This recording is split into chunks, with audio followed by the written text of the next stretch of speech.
Hello and welcome to the LCM show part 2.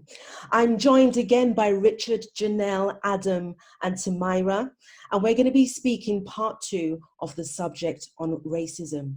Hello everybody, how are you doing? First of all, we have Ganel Simms, who is a single young lady training to be a lawyer. She lives in Birmingham. She's agreed to be on the LCM show because she feels that she wants to have a healthy discussion about the way to deal with racism from a godly perspective, having experienced several years of racism within working environments and education. Also, I'm joined with Richard Dailsey. He's a Deputy Customer Service Manager in the Operations Department. He's married with 3 adults and 2 grandchildren. He's always had a voice, but never spoken about various things he's experienced and witnessed so far in his life. He wants to encourage the younger generations to educate themselves so they do not accept the status quo, but to become a forceful body to effect change in the world we live in today. Also, I'm joined with Tamirah Saah. She is a communications graduate from Southwest London. She has been working in the civil engineering space for a year now and will be starting her master's degree part-time this coming September. Her passion for diversity, inclusion, and social mobility motivated her to come on the show with us today. Last but not least, I'm joined with Adam Charles. He's 28 years old. By day, he works in local government for Haringey Council, organising their community consultations. In his spare time, he records for 2 YouTube channels, and he's joined us on the show because he feels that we need to express the Black experiences. Okay, so wonderful, lovely to see you all. Okay, so let's start off with the first part. So since global protests following George Floyd's death, lawful changes have been made. California's governor ordered the state's police training program to stop teaching neck holds, which is now banned in parts of America. Memphis Police Department in Tennessee said that it introduced a new policy on June the 9th, warning officers that they would face consequences if they do not try to stop colleagues engaged in misconduct. Other governments discuss new policies for apprehending suspects to reduce the risk of deadly encounters. Lexington, Kentucky, said top police officials now would need to approve no-knock warrants, which are used to forcibly enter homes, but can result in residents shooting at officers seen as intruders. Statues of slave trades are being removed across the UK. So my question is to each one of you, if you had to write a new law or do something to support people of colour, what would it be and why? Can we please start with Janelle? Wow. I thought about the new law and I thought, gosh, I'm not entirely sure of what law, but I think in terms of supporting people of colour, I will definitely say the way that I believe we can best be supported is with equal opportunities, whether that be through housing, whether that be through education. So we already know, or many of us have probably heard of the statistics of Black young boys and even Black young girls as well in terms of education and then being kicked out. And I'd definitely say that I think a way that they could be supported, whether it be from education onwards up, is just to be treated equally. And I guess how could that be done? Really by, I would say, monitoring their behavior and their progression, not from the previous statistics that have gone on. So I know sometimes when we make laws or decisions, we often refer back. So if we know that this has happened in your family, or this has happened as a child, we're not going to give you an opportunity, I would say, not to make decisions, whether it be in education or jobs, solely based on things like statistics. So I did a young people's program where we would interview young people just for voluntary work, just to kind of see their skills. And I often found with my colleagues that the first thing would be, okay, well, their upbringing, or, you know, they've got this criminal record, and it was straight away not giving people a chance. They were just based on things that were just solely statistics. And I think kind of seeing a person as they are, and just kind of giving them a chance. Yeah, so Janelle, I wanted to ask you this question. What's your point of view when people have to fill out an application form and they've got that section where they've got to say whether they're black, white, African, Asian, whatever it is? What is your point of view on that? I would completely say to scrap it. If I'm quite honest, many times that I've done applications, I've said prefer not to say. I've said prefer not to say in terms of my orientation, my religion, because I often find that those questions are they're what are called trigger points when HR and when, especially in law firms anyway, when they see that, they get a picture about a person before they meet them. And so for me, I think as important as it is to kind of know a bit about the person that you're going to be working with, knowing their race, I don't really think that determines how they'd be able to do the job. And I think that's the viewpoint often when you're looking at those trigger points. You're making a judgment before you meet someone and how they do the job. So I just think that should be completely scrapped. Thank you. So Adam, how would you support people of color if you had to write a new law or just simply do something different? Yeah, so I racked my brain a lot to try and think of like a new innovative law or policy, but then I realized that there's one that would be really good that hasn't been implemented yet, and it's sporting related, and it's called the Rooney Rule, and it's in football. And the idea is to interview at least one black candidate for every vacancy that becomes available in football. They've implemented it in America, in the NFL, and it's uncovered so many black sporting candidates, so many coaches that have actually improved teams. And it was touted here, I think, at some point in the last decade, but it didn't come to fruition. So I think that would be an excellent idea, because when I think about the amount of black football players that I've seen and look at the amount that become coaches, there's a clear disparity. And I do think that this rule would be one thing that would really help to, who knows, I mentioned England playing Brazil, might help England win the World Cup. You never know. So yeah, I really do think that that's something that could benefit everyone if the Rooney Rule was implemented. Thank you very much. Okay, so let's go over to Tamirah. How would you make something lawful to change? I'm not sure about a law, but I definitely feel like I would champion, I think, a more consistent teaching of like Black history in the like UK curriculum. I feel like there is no need to wait until October to teach Black history.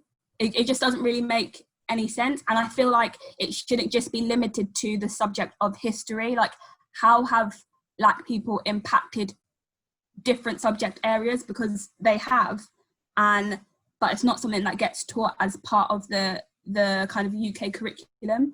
And there are plenty of studies that kind of like show that diversifying the curriculum will have a positive effect on racism. What's it called? The Macpherson report, for example, that is a prime example that just kind of shows like I feel like, I don't know, education is seen as the kind of gateway to like social mobility, a better life.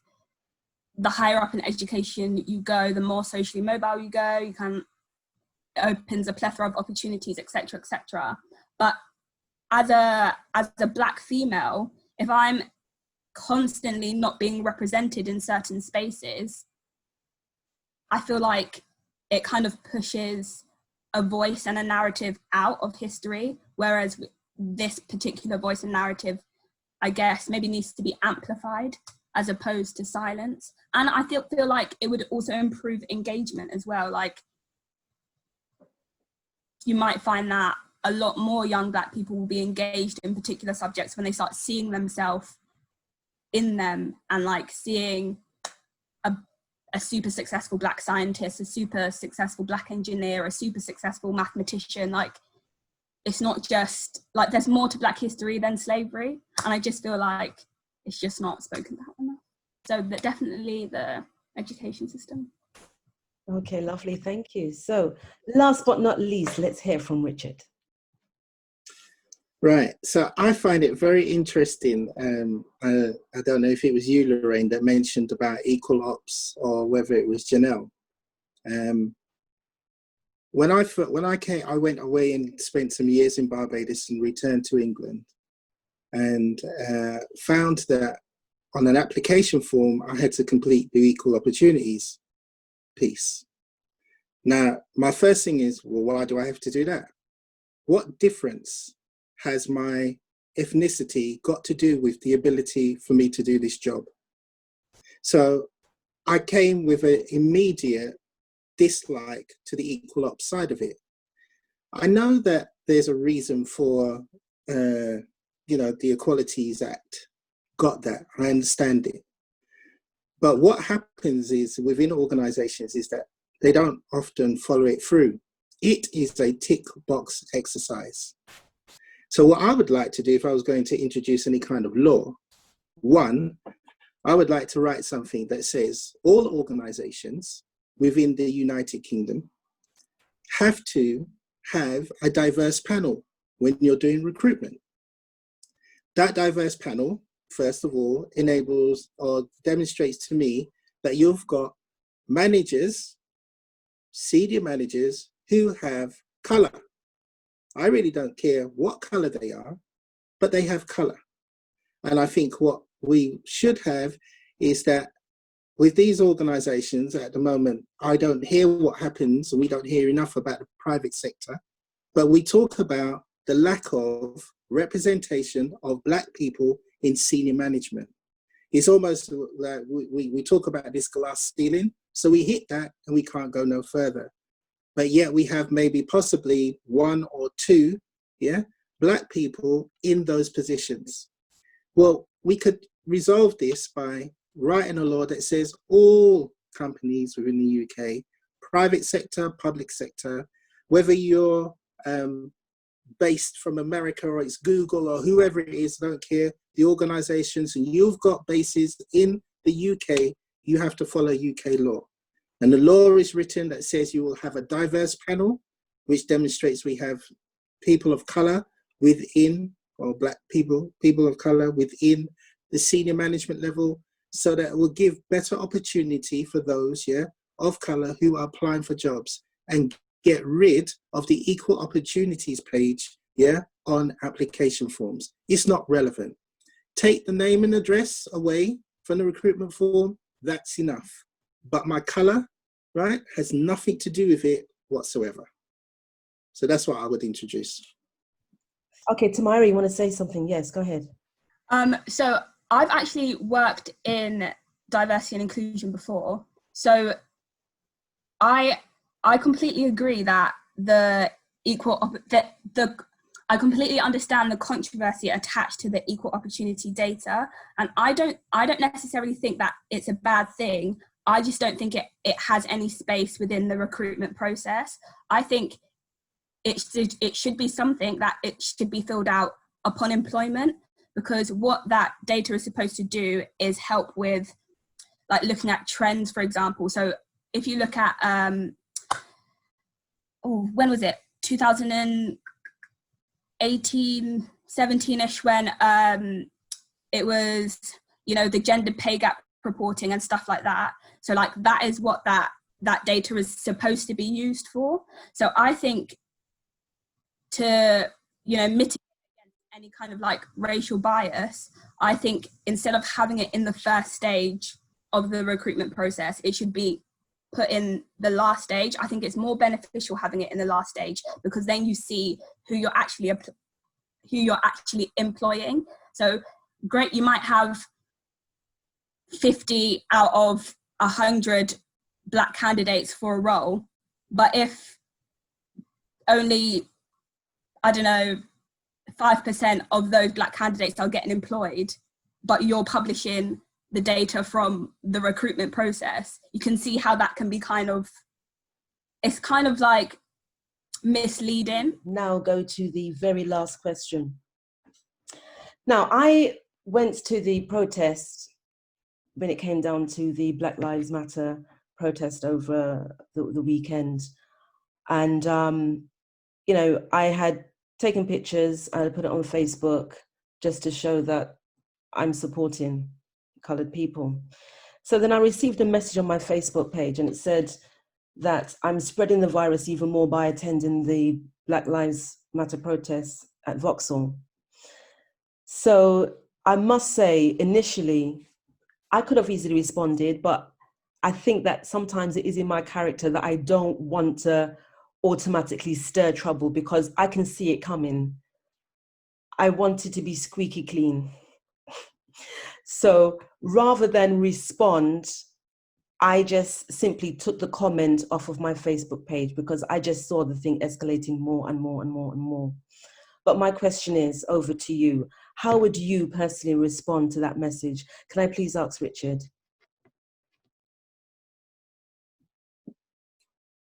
Silence is beautiful. It covers a multitude of sins, sis. And the Bible says to be angry and sin not. So you took the appropriate action.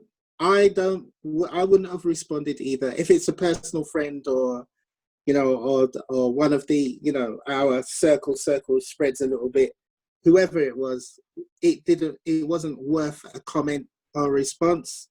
I would have left it right there. And I wouldn't even have given it an emoji acknowledgement. Take it off, delete it, leave it. Okay, Janelle, how would you respond to that message? Yeah, I have to agree with Richard. I think you did take the appropriate action in not responding at all, not giving it any airtime. I think sometimes comments are just said just to kind of see a response and then just kind of reinforce whatever is trying to be said. So yeah, I wouldn't have responded at all.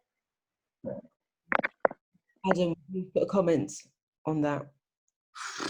I'm not certain, you know. I really don't know, Lorraine. I think it probably depends on the colour of skin of the person that would have said it to me.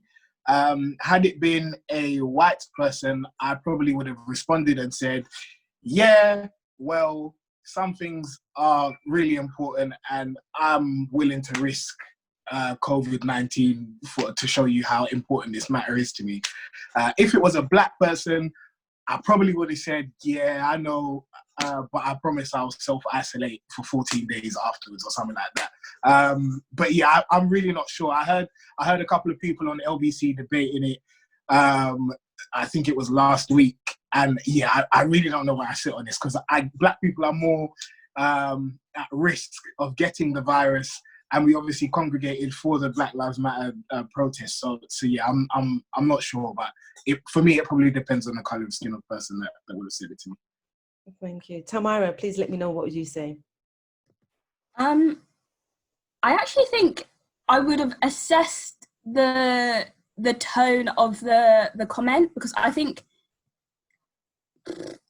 I just assume ignorance first, then like malice. I think that's the kind of way I look at things. So like I would have read it, assessed the kind of tone, also maybe assessed the relationship I had with said person, and like Adam said, explain that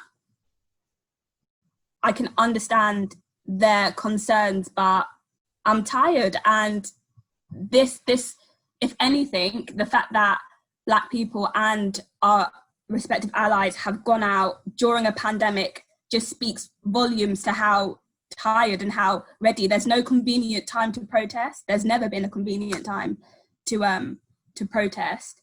But if someone said it in malice, block and delete. Like I don't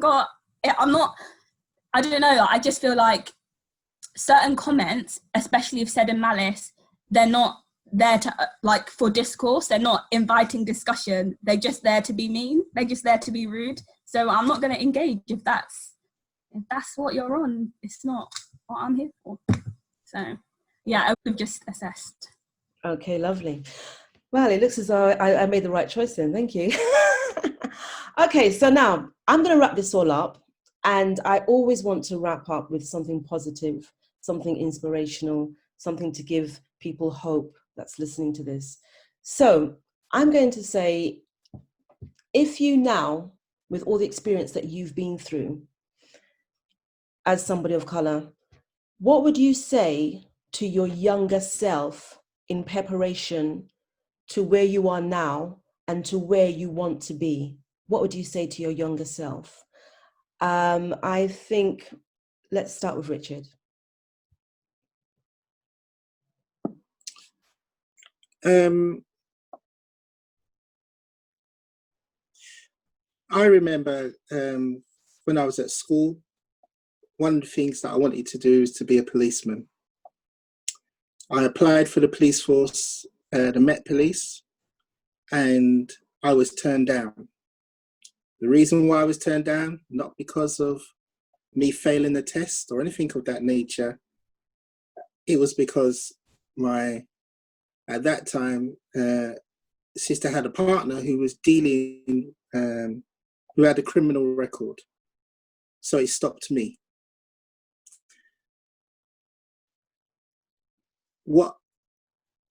And I'm thankful for being, having parents who encouraged me. I still went and I was a policeman, but not in the country of the UK. I was a policeman in Barbados. So I pursued my goals. And what I would say to my younger self, if I had to, is Richard, do it a bit more vigorous. Don't let nobody put any stumbling blocks in front of you. Go for it. And don't let people's writing on the wall dictate who you are.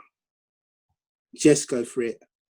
And if you have to knock down, I think there's in one of the X-Men, there's a guy who's got this hammerhead and he just bashes through the walls. If that's what's required, bash through the walls. Wow, that's powerful. I think you need to write a book, Richard. Okay, let's go over to Janelle. Yeah, I think I would probably say to my younger self, with my experience now, to be yourself and to have no fear. I definitely say that because I think sometimes having gone through experiences of racism and ill treatment, I think you can almost kind of program yourself as to how you're going to respond when a situation happens and how to kind of change your visage, change your speech, change your tone, and not be yourself for fear of what might happen, what might be said, or how it might be perceived. So I definitely say be yourself, be confident, and have no fear, because your future is not held by man. Yes, they're used to sometimes give you an opportunity or to reject you, but in all of it, it works together for good. So I'd say have no fear of man, and if something doesn't work out,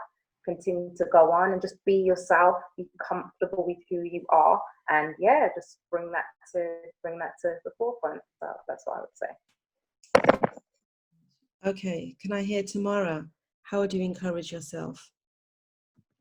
I think in school particularly, the culture was that, everything is a joke unless stated otherwise.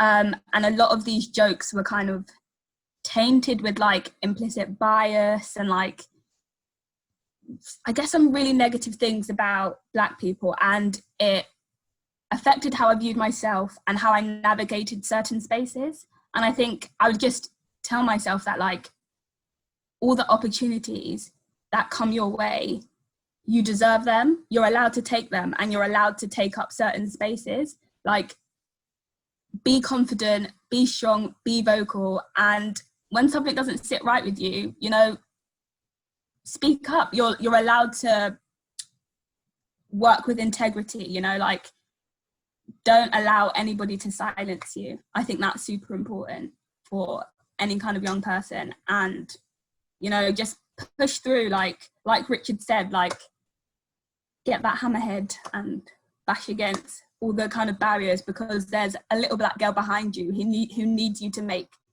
space, make the way for their come up. So, yeah. Wow, that's wonderful. Okay, over to Adam. Would you say? Yeah. What do you say? So I was going to say, similarly to Janelle, is be yourself. And I think it would be important for me to tell myself that, because for a long time I believed that there was one version of blackness. And that is, I think, for people of my generation, the inner city urban experience. And if you don't have that, then you're considered to be an Uncle Tom or a bounty or a sellout or that type of stuff. And yeah, I think it's important for people to be comfortable in who they are and understand that there isn't just one unanimous understanding or representation of blackness, and there can be many different shades and sizes and forms that it takes. So yeah, my words to my younger self would be to be yourself, because yeah, you're still black and everyone's still gonna view you as black regardless, so you might as well just embrace it. Wow, that is very inspirational from all of you. Richard, Adam, Tamirah, and Janelle, thank you ever so much for being a part of part 2 on the LCM show. God bless you all. Bye-bye.